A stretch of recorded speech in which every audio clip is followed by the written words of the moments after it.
All right, so you're coming to Vegas, and when you get here, you want to use rideshare. You want a safe ride. You want to be able to get all over this valley, and you want to use Uber or Lyft.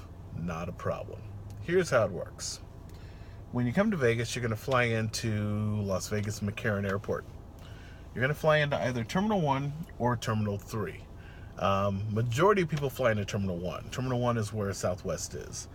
Um, a lot of the international flights come in at like Terminal 3. Basically, when you get here, it's really easy. All you have to remember is that you're going to go to the valet level of the parking garage. Each terminal has its own parking garage, and the airport has graciously set up specific areas for us to pick up. So we can't pick you up in like the regular passenger pickup. So like if you were to fly here and your friend is picking you up, they would pick you up in regular passenger pickup. That's not where we go. We can get fined big time if we go there. You have to go to the valet area, which is where the rideshare pickup is. There are signs throughout the airport that should be pointing to rideshare. They may even say Uber, it may even say Lyft. Once you get there, you'll know you're there. There's plenty of people usually waiting. You'll see either Uber or Lyft, wrappings around the posts and things like that. So you'll know you're there. But basically, like I said, it's the valet level for both parking garages. What you do not want to do is you don't want to request your ride while you're still on the plane taxiing to the gate. You want to request your ride, I would say at the very minimum, maybe after you've received your baggage from baggage claim and you're starting to walk over to the parking garage. But to be really honest about it, get over there, get to the spot where we pick up, and then request. Because guess what? We're only 2 minutes away. There's a special lot here at the airport that we park in where we wait for rides. For Uber and Lyft, we go into separate queues. Uber has their queue, Lyft has their queue. And as the request comes in, drivers get pinged, we accept the request, and we come directly to you. So yes, we can get there usually, unless there's all kinds of crazy traffic at the airport, usually we can get to you within 2-3 minutes, and then we're ready. If you request your ride when you're there at the waiting spot, it just makes everything easy for everybody. We get there, you're ready, you see us, you hop in the car, and we go. Now, they have little posts there when we park. There's like a little post in front of us that usually has a number like A3 or B9 or something. The way it was supposed to work is we're supposed to get to that post and then we text you and let you know we're there. But unfortunately that doesn't always work because Uber and Lyft have kind of changed things with their texting. In the Lyft app, I can no longer, I don't know, it's kind of up in the air. I've tried texting passengers recently and it hasn't worked. In the Uber app, I'll go to text my passenger, I'll get a text back saying your text didn't go through, but I can call the passenger. So either way, if we can text you or we'll call you letting you know that we're at post number blah blah blah. But other than that, your phone as a rider is telling you, what car is coming, So let's say Jim is coming to pick you up and he's in a Honda Civic. Well, okay, chances are you know what a Honda Civic looks like, and your phone also gives you the license plate number there. So as you're standing there waiting, you're seeing all the cars pull in to pick up. Well, you can spot, oh, hey, Jim's in a red Honda Civic. Well, there's a red car. Hey, that's a Honda Civic. I wonder if that's Jim. You can walk over and take a look at his license plate. Chances are, as you walk over, he may even pop out and be like, hey, are you Mary or blah, blah, blah? Oh, yeah, it's me. All right, let's get going. Either way, one thing to remember is you have all the information in your hand on how to connect to that rider, or connect to that driver, excuse me. You've got the color, the type of the car, and you have the license plate. So you can easily look at the vehicle and verify that's your vehicle. Your driver should also verify with you that you're the correct passenger. And then after that, load up luggage, get in the car, and move on to your destination. So yeah, it's really easy at the airport. We're there to get you. We're really close. Dropping off at the airport, pretty much the opposite. We can drop you off right there at the main drop-off points like everyone else does. That's not a problem. But yeah, we have to pick up in the designated valet areas. There's no exception to that. We get big fines if we don't follow those rules, and we have to follow those rules. So that's just something to remember. Now, when it comes to hotspots here in Vegas, obviously people come to Vegas, they come here to have a good time. You've got bars and clubs, hotels, casinos, all this stuff, all this good fun stuff here. One main thing to remember is, especially for the hotels on the Strip, the hotels and casinos that are kind of like on the outskirts, not that much of an issue. But the hotels on the Strip, on Las Vegas Boulevard, we have to adhere to specific hotel rules as drivers.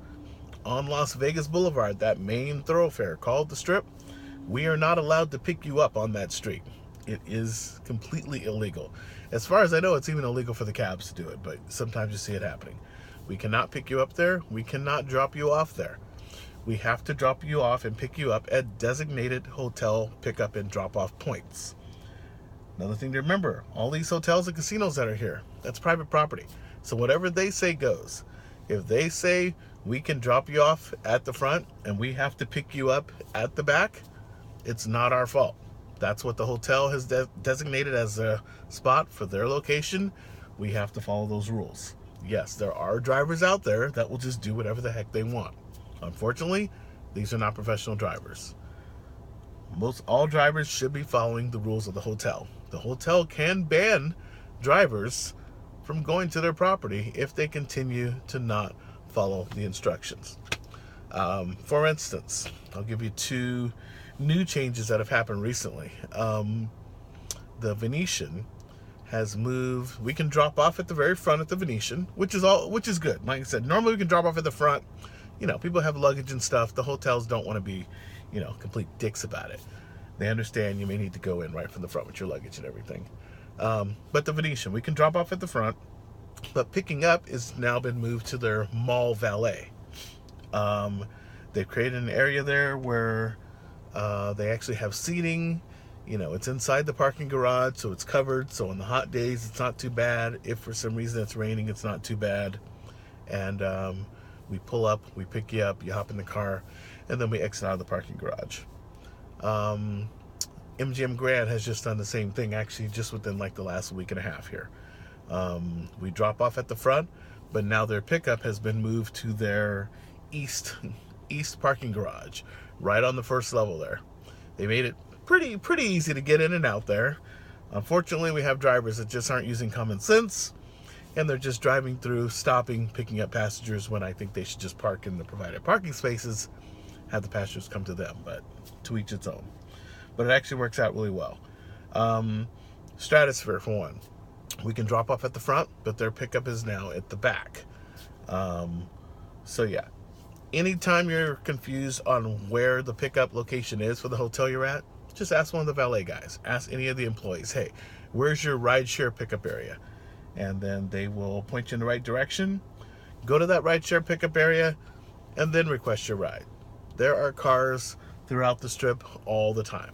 The app will let you know, at least an estimate on how long it's going to take for a car to get to you.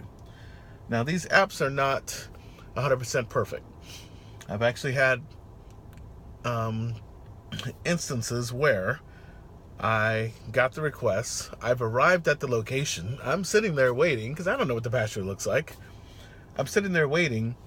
I'll wait 5 minutes because that's all we're required to wait for a regular standard ride. And then usually I'll call the customer at that point and find out, hey, I've been waiting here. Where are you guys at? I had some customers that were literally standing right outside my car. They were standing right outside my car looking around for the ride. The app was still telling them that I was still arriving, even though I had already arrived and selected arrived on my phone. So it should have signaled them, but for some reason it didn't. Needless to say, I was still parked right here. My license plate's on the front of my car. They could have easily turned around and be like, well, wait, we're waiting on a black Ford Explorer. Well, there's one. Hey, look, I think he's here. No. And they looked at my car many times as I saw them.